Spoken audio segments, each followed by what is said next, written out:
Welcome, everyone, to today's podcast, The Engineer Whisperer, Transition into a Director Role.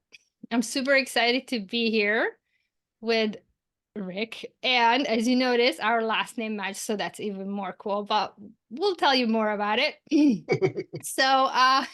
Rick, welcome. Rich, welcome to the podcast. I'm too excited. Making mistakes. Oh, well, a meeting of minds over the Atlantic Trail. Happy days. How's it going? You good?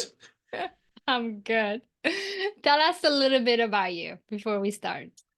So, like you said, my name's Rich. I run a sort of mechanical design engineering business here in the UK, in sunny south of the UK in Exeter.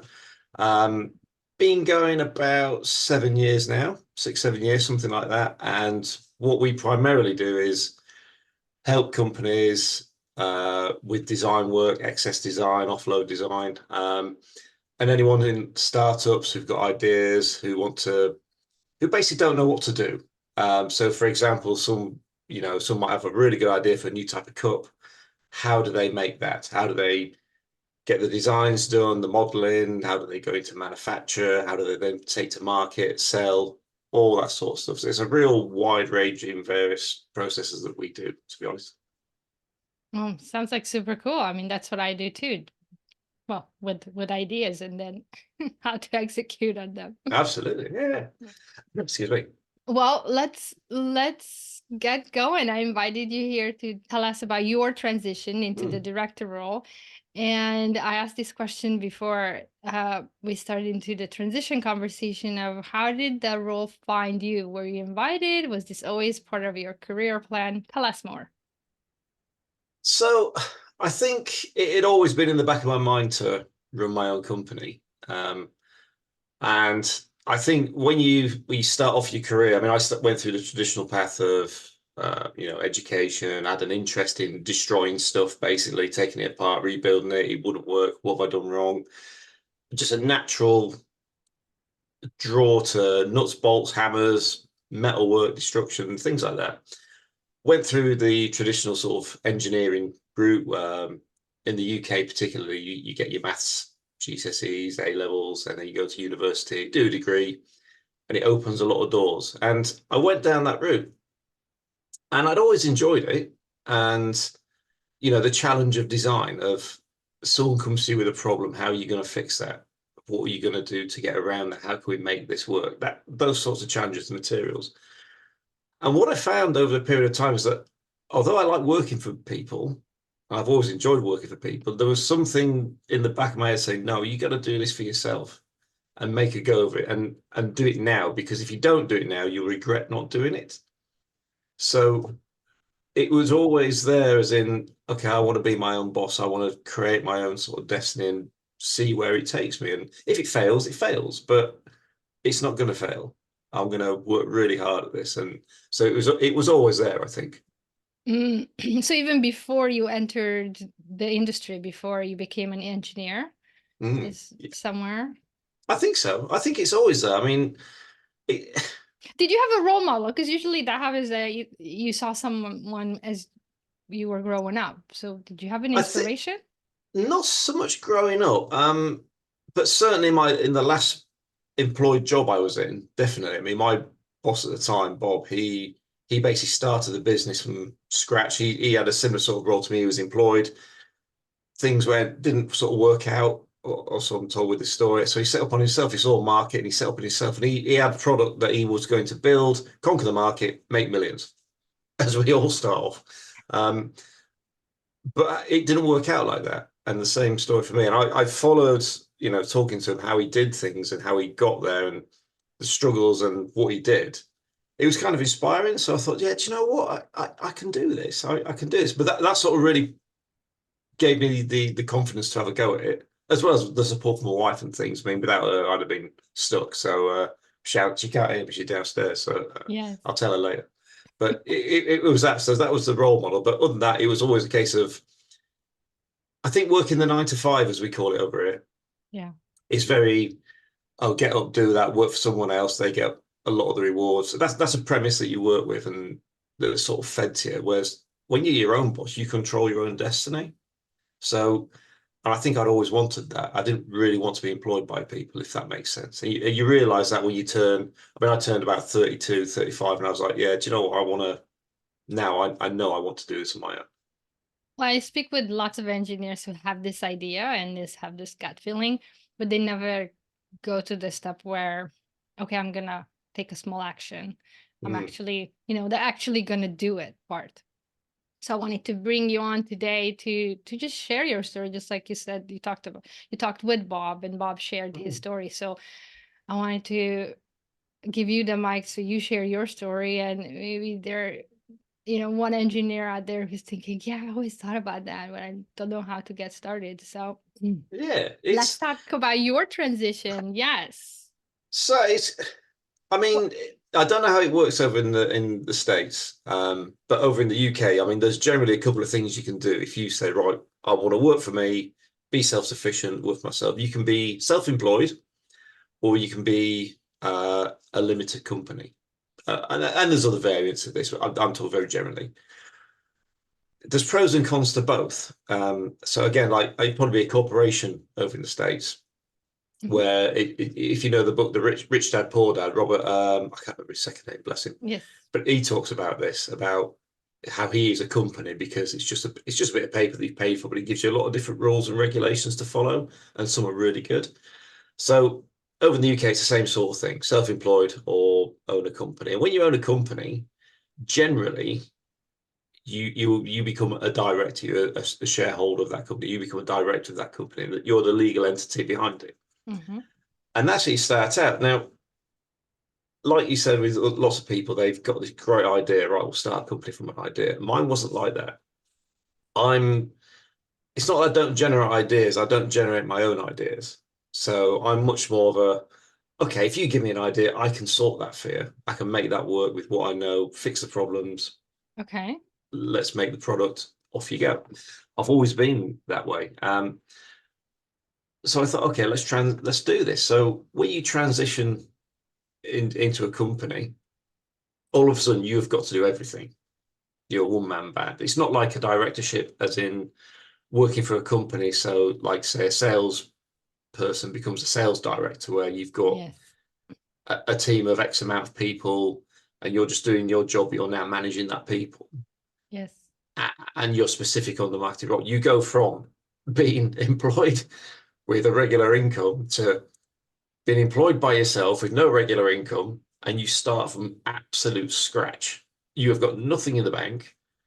You've got no customers, you've got no clients, you've got absolutely nothing apart from a great idea in your head that says, right, well, So, I'm going to do this. so Richard's setting it up like, okay, don't do this. Like, it's kind of a bit of But no, but forced. that's the fun. That's the fun bit. Okay. So in a weird way, it's a fun, but that's where you start, and that's the reality of it. Yes. As an entrepreneur, you start there. You've got this great idea of what you're going to do, but how do you get there? So Yes. you set up a business, and you get the paperwork by the government, you do all that, and then right, well, where do I start? So you go from, like I said, being employed, being a specialist as a mechanical engineer in 3D CAD design, to being a specialist mechanical engineer in 3D CAD design, to being the marketer, the accounts. You've got to do all the legwork, all the sales work, all the trips and the networking. And it's crazy, but it's really good fun. So what's the mindset that you switched into as once you signed the paper, okay, I'm the director now of my own company? Because as What you in said, terms in the terms of the drive of it, do you mean? yeah, like the internal, the human aspect of it. Like you had to switch from that you said the mechanical engineer to like, okay, now I'm gonna do the sales and the marketing and the business development. And Well, so how it's did you interesting. get the courage and the confidence to do that? I once you commit to it, you don't really have a lot of choice, is the honest answer. Because once you start down that route of, okay, I'm going to supply my design services to everybody in the world, great. How do they get to know you? Yeah. Because you sit there and you think, right, I've done a website, I'll do a nice website, and I've done a little bit of there's no social media marketing, but when I started, I did a website. I thought, great, I've got a website, everyone will find me. but no one finds you. Now, I have to say I've been very lucky because I've got a lot of contacts through places where I've worked before, and I've always built those bridges, and they help me out a lot, and they still do now. But you really have to go from, well, okay, I've got no money. How am I going to actually do this? So the way I did it was I started looking at free courses for business. I started working with that side of things. So there's plenty of, and again, I don't know what it's like in the States, but in the UK, you have little regional places where there's grants that go out to businesses that say, well, we'll supply you a course on setting up a business, a course on starting marketing, a course on Yes, how to we have. sell, that sort of stuff. Yeah, we have. So, that's Yeah, true. plenty of YouTube, plenty of everything. You set up a Facebook page and again, that's a whole nother conversation, but you go through this process of, right, what do I need to do next? And you're constantly climbing a ladder. So So when you do, so what I'm sorry, hearing is you tapped into your curiosity of learning. You tapped into that, okay, I'm a yeah, beginner now and I'm gonna take it step by step. I'm gonna learn. And then from one learning, you learned something new, and then you went into that learning, and then it just got broader and broader and wider that way. yeah, and made a lot of mistakes. The best thing about making mistakes is you learn so much. And there's a great quote by actually someone I'm going to say in the next few days who was a boss of mine. He said, he said, a man who never makes a mistake never made anything. Now, obviously, you can apply that to every gender, but the principle is really correct. If you make a mistake, you learn from that. You learn what works. You learn what doesn't work. You know, we all do it in R&D and engineering, as you'll have experienced. Prototyping is exactly that. It's making mistakes, learning from it, and rebuilding. Yes, We do yes, the same in business. You're not yes. always successful, and anyone who says you start off and you're successful all the time, No, it's not true. no. You work hard at it, and it's taken me 7 years of my graph to get where I am now, and that's by I, the networking and pain. And it's a quite funny one because you work, you do a couple of jobs, and you take that cash, and you might have say 500 quid in the bank. You're like, okay, I can save that and spend it on something, or I can invest it. So you invest in a course and you learn a little bit. You invest in better hardware, you learn a bit more, and you see where it takes you, and you learn to advertise. You learn like the social media thing. You learn to the regular posting at certain times, certain days, and you learn so much that in the end it becomes natural. And when I talk to people about, well, what have you done today? Well, I work at a bank and I've done this and this. What have you done? I've marketed, I've been out, I've sold, I went to an exhibition. Really? Well, yeah, I've got to do to keep going. And then word of mouth comes. And that's probably the biggest thing I would say to anybody is that when you're doing your business, the quality of the work sells itself. So if you do a really good job for someone, they will tell other people. And there's a very high chance that, okay, we remember those guys. They've done this for me. You pull into that side of things. So, Yes. again, it's making mistakes and doing it, but the transition is tough, but it's a lot of fun. And if you can do it, it's well worth doing. Well, tell me something specific. What was challenging for you from a human perspective? I must admit, I found networking very awkward. Tell me Now, more. What did you find awkward about it? uh, well, I'm a super confident guy. I got no problem talking to anybody. I don't care who you are, where you're from. We can have a chat about anything, no problem at all. And people I know will say that, and I've got friends who are the same. The problem I found with networking is the right networking. So again, over here there'll be lots of coffee mornings and meetups for networking where it will be like for instance, we have one called the Chamber of Commerce, which Mhm. is local to areas, and it's business people from lots of different areas who go there to chat and stuff. Yeah. And it's great, but when you're starting up your networking, you want it to be with people who are potentially going to buy your your stuff or need your services because that's what you want. You want to sell. You make money. Let's not kid ourselves. We're out to make cash. Mhm. So you go to one of these events. It's like, oh, okay, so what do you do? I'm an accountant, or what do you do? Blah blah. And they end up selling to you. So they're trying to get you to buy them.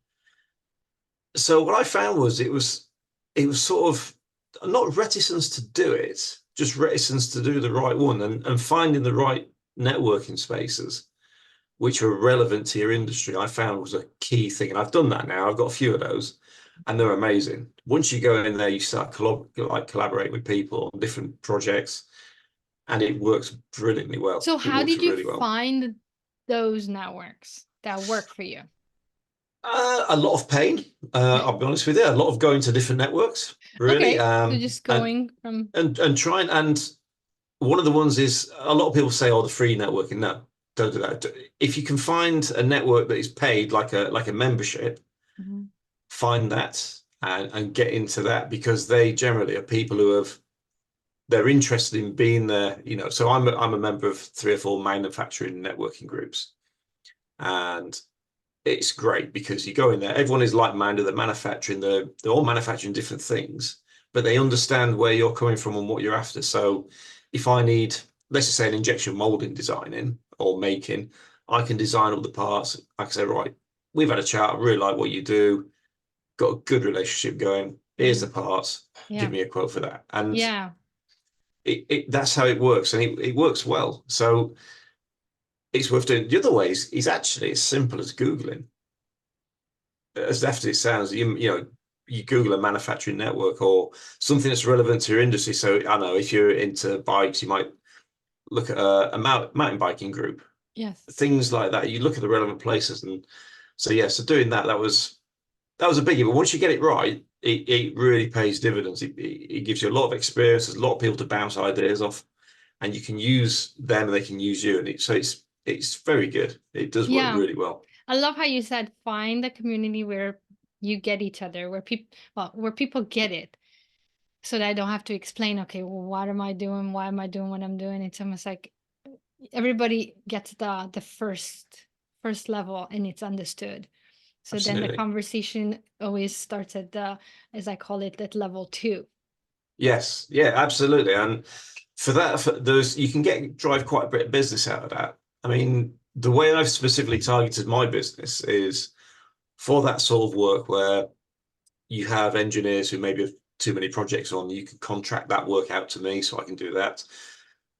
The other thing I do is I actually look at startup companies and try and help them with stuff. So again, getting back to, someone who's come up with an idea for a design, well, where do they look to get that done? Because if you took anybody who wasn't an engineer who came up with an idea or had relevance or knowledge about the engineering, world, manufacturing world, things like that, and said, right, well, how do I get a piece of sheet metal folded up and made? I don't know. Yep.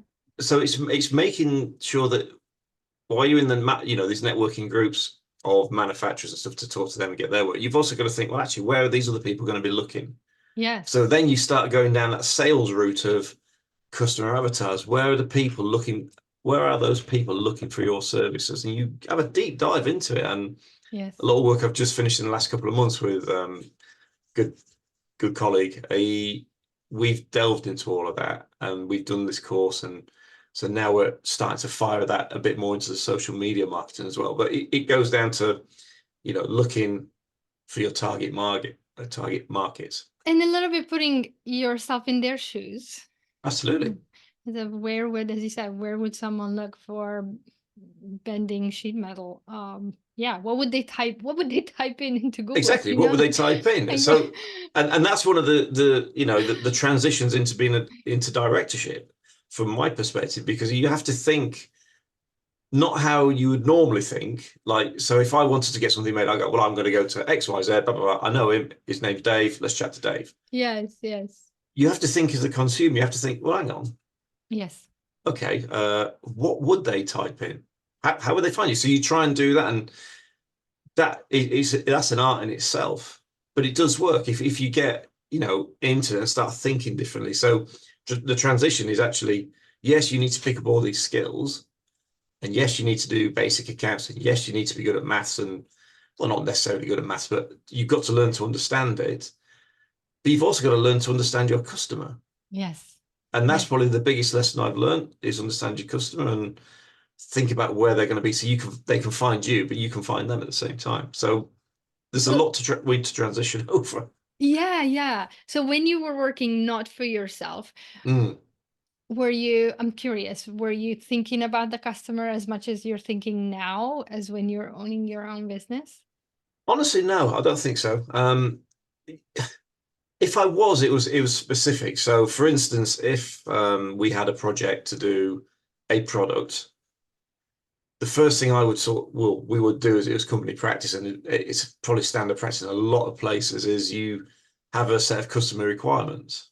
Do you know you have a list of wants for your project, like it must be Mm-hmm. X, Y, Z, long, height, etc. stuff. Yes. So you do it, but very specifically for that customer who has already been found by your company, or that your company, your company has found them. Yeah.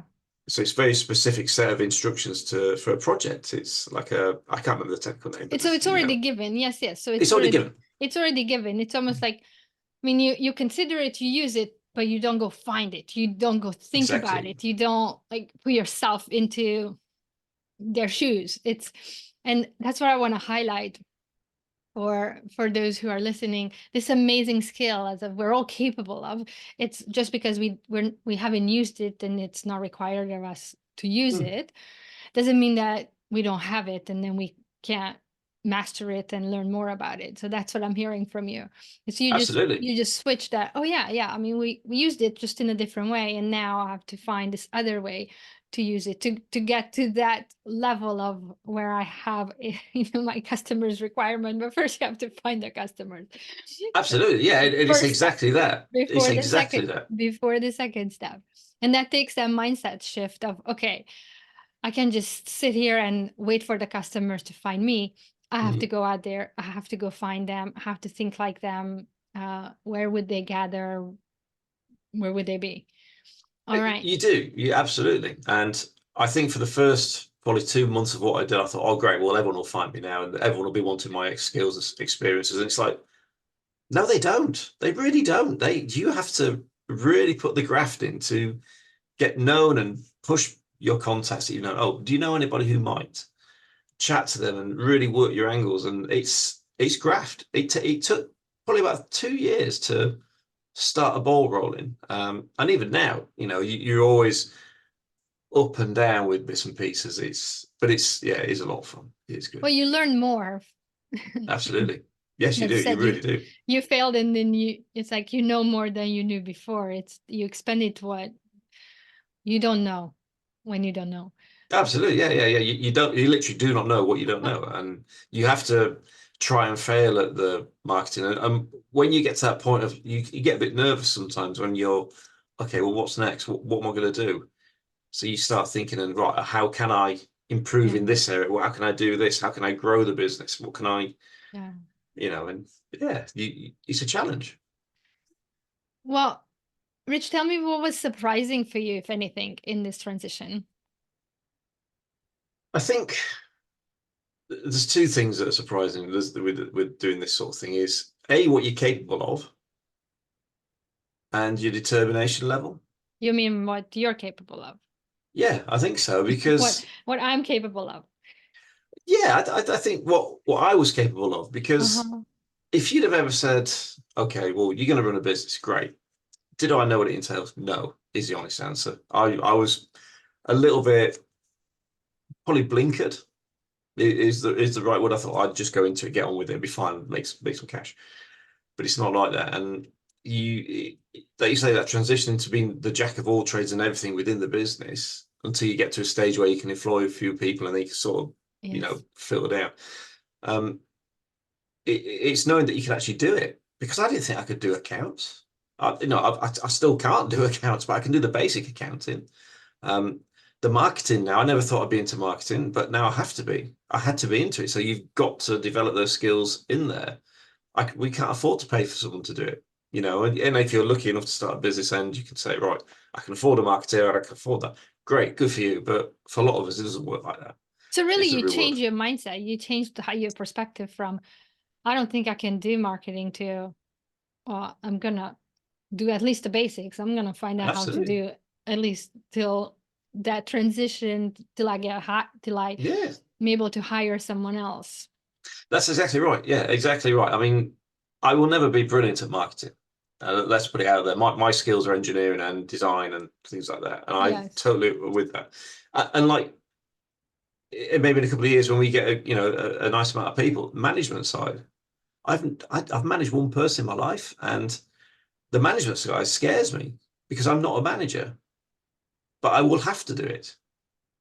So you have to learn how to do it. You have to change your mindset to, okay, I've now got to think about someone else that's not me.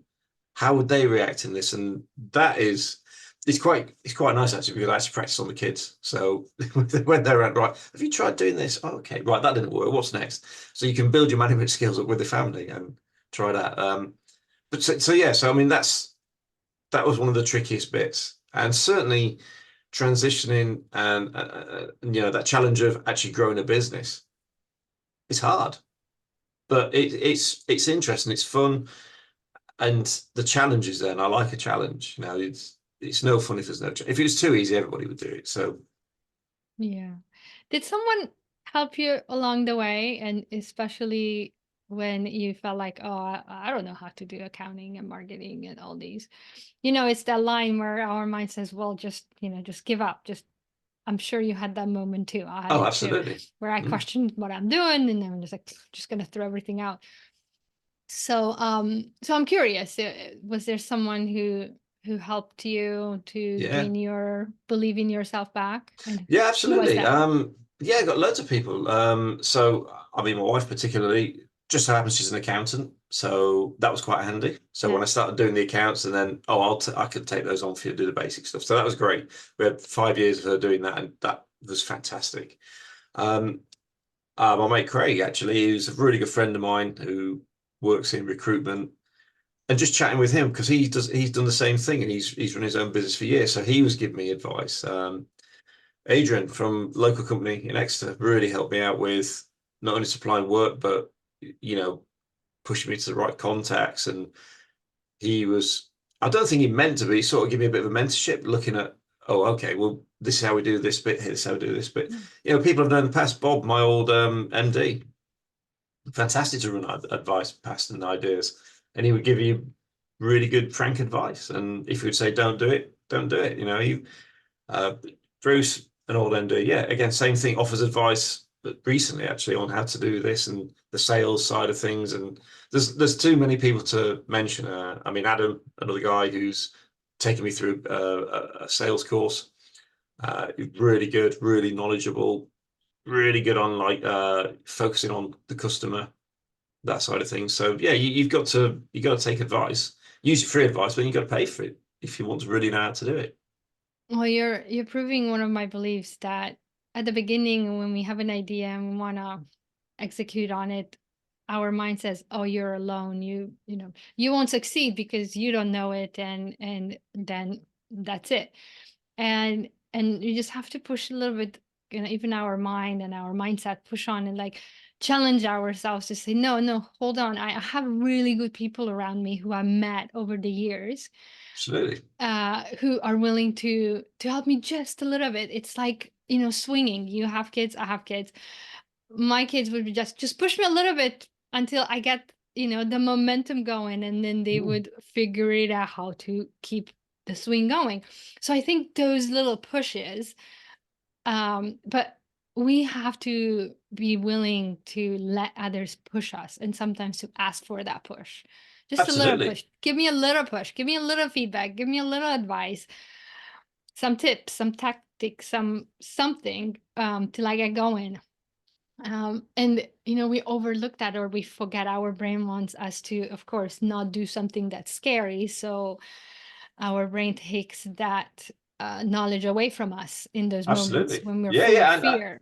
So thank yeah, you for you have bringing to it push up. it. That's so Yeah, important. That, I mean, you said 5, 6 people just like that, and you said there's many more who mm, um who are maybe still with you, or yeah, around you, and that's so cool. I want to emphasize that for my audience, that people who are in your network right now who would be willing to help you with whatever idea you have. So just reach out and see what happens. absolutely. And don't be afraid. I mean, you when you get to a position by yourself running a business, you can find it quite lonely sometimes. And I don't mean that in terms of not having people around to support you. I mean in terms of, okay, well, who do I ask? I don't want to ask. I'm a bit scared of asking.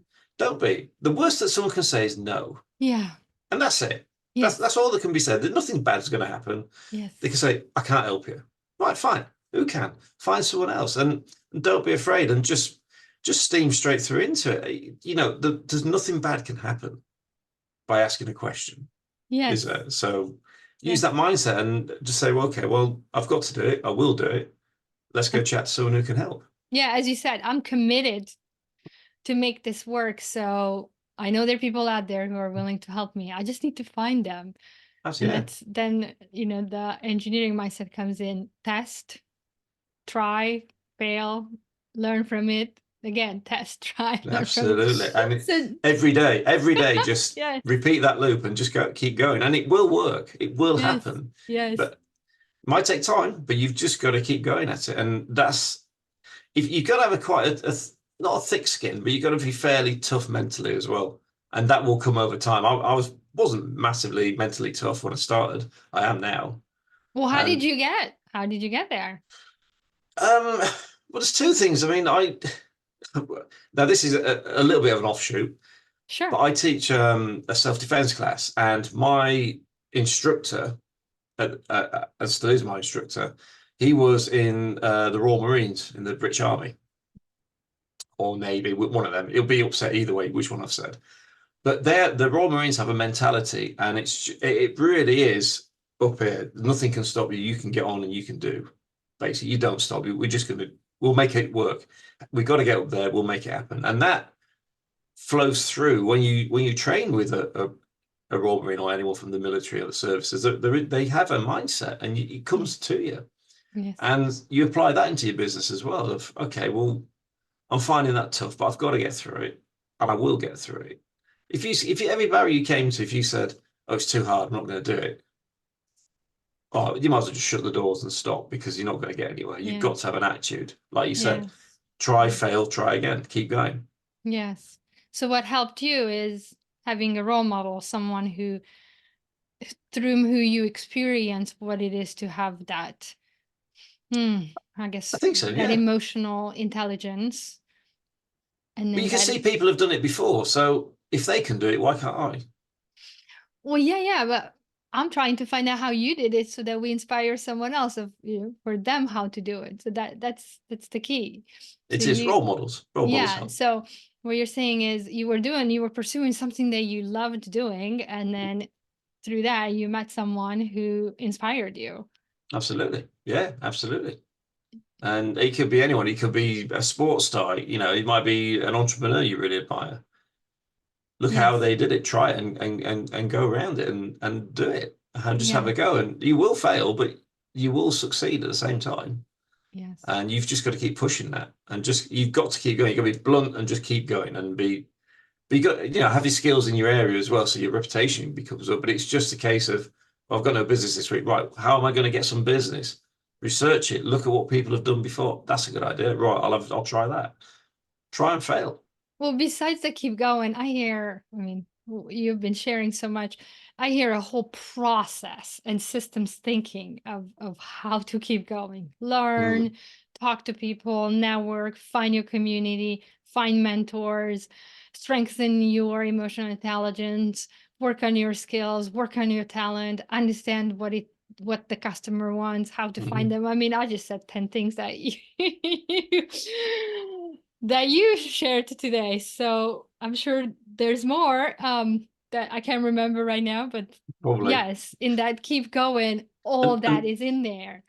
and Rich. the key And with that is, I want to say that how cool is that? I don't know if you recognize yourself and thought that, oh yeah, wait, I've been doing all these things.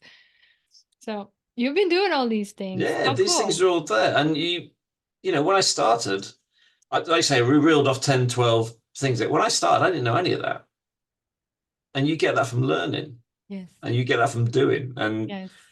you can take those bits from lots of different books. One thing I did find, there was never a perfect guide on how to do this. So people, there'll be guides out there. Oh, well, you need to do that, that, and that. Yes. Some things will work for you, some things won't. You will have to find your own way. But you can take a bit of everything and try it. And if it doesn't work for you, great. Do something else. Yes. Try something else. There's no perfect plan. Yes. Um, And we're adapting every day. We'll continue to adapt. My business may have changed in 2 years' time. You've got to adapt to what's available. But yeah, and just keep going, I say, definitely. Thank you for sharing that. Thank you. Well, as we're getting to our closing time, tell us what transition you're going through right now. Ooh, right. So right now, we're focusing on growth, to be honest. We are looking at how we can improve our presence, so the social media presence, hence the courses we've done, and just general business growth. And what I want to do in the next couple of years is sort of release a range of products that I've designed. So that's where we transition at the moment. We go from more of we still the service company, but we're trying to transition to like a service company that actually sells a product and can maybe use those products along with licensing with other companies. So see how that fits in. There might be something out there that I haven't spotted yet that could really help in an industry that I want to develop and sell and potentially license out. So I'm looking at different revenue incomes as opposed to your traditional being invoiced and paid for a job. I'd like to have some product in the background that is generating an income steady stream.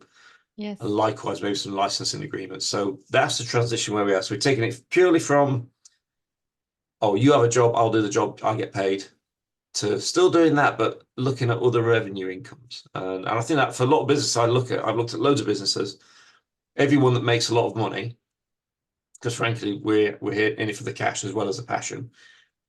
They always have a product they sell. And that core product pays for all the other products. So like think of Apple, like iPhones, then you've got the iPod, you've got, Yes. I'm not Yes. into Apple, but all that stuff. But that one iPhone paid for everything else. And you have your core and then you can expand. And that's what I want to start doing. That's the next transition. So what's a mindset shift, transition? What are you learning in order to do that business transition? I suppose most business people, I mean, a lot of business people have an idea that they want to do something. A lot of them, it's money. They want to be their own boss and make their own money and be self-sufficient for their families, as we all want to be. So the mindset for that is, well, okay, how am I going to keep my business profitable and grow? So I'm now thinking, well, okay, I've got the bit where I can do X, Y, Z. How do I encourage the next bit of of business? So you're now transitioning into different forms of marketing. So you're always thinking, how can I grab that extra bit of market? So the mindset is really doesn't change much, to be honest. You just keep pushing forward and go, right, well, I'm going to have a go at that and I'm going to succeed at that. And you have a bit of not a bullish mentality, that would be right, but a mentality of, okay, we're gonna try something else, we're gonna make it succeed, a forward-looking mentality, not, oh, it hasn't worked, I'm not gonna do it. Well, it hasn't worked, but I'm gonna do it again. I like that, the forward-looking mentality. Yes. Yeah, definitely. Always looking forward. Where is your business going to be in 2 years' time? Are you going to still be around? Do you want to be around? Do you want to sell the business? No, I want to keep going. So it's that ability to think, I don't know, 5, 10, 20 years out, and also think, okay, what do I need to do today? So it's knowing how to switch and how to create the alignment between the long term and the short term. Definitely. I think, definitely. I think that's an awesome skill that leaders, when they have the opportunity to practice, it's very beneficial. Yes. Yeah, I would agree with that. Absolutely. It's looking, I mean, business has changed over the years where, you used to have a 30-year plan, 40-year plan. Now it can be like a 5-year, 2-year plan because it changes so rapidly. But you need to have a plan looking forward about, okay, what we're going to achieve? When am I going to retire? How am I going to retire? How am I going to do this? So my plan is 30 years in advance, thinking, how am I going to retire? What do I need? How do I get there? And it's on my wall somewhere. Just that's what I need to do. So how do I want to do that? And you come up with ideas and chat with people about how they've done their businesses, what revenue incomes have they got, and you follow that through. Yes. And try something different. Yeah, Yes. just try something different. Well, thank you for sharing that. You're welcome. And as we're closing, I want to give you the mic back. Close us out. What do you want to leave us with? Don't think backwards, always think forwards, and never stop thinking forwards. Okay, you said that so fast. Say it again. Okay. So don't think backwards. Don't think about what's gone wrong or how you failed. Think about how you can change that failure into a positive and always think forwards. So look at something, try it. If it doesn't work, try it differently. Don't give up on the idea, if that makes sense. Always looking It does. down that line at the end goal. Okay, well, I've tried to market there. It hasn't worked out. What's gone wrong? And it's just a circle. It's like the circular economy. Do that continuously. Like you said, test, fail, retest, success. Keep going down that. Yes. That's what I would do. Well, on that note, thank you very much for being here today. Thank you. Thanks for sharing a lot of valuable information with us and about your experience. And thanks for inspiring us to keep going. That's it. Keep going. Don't stop.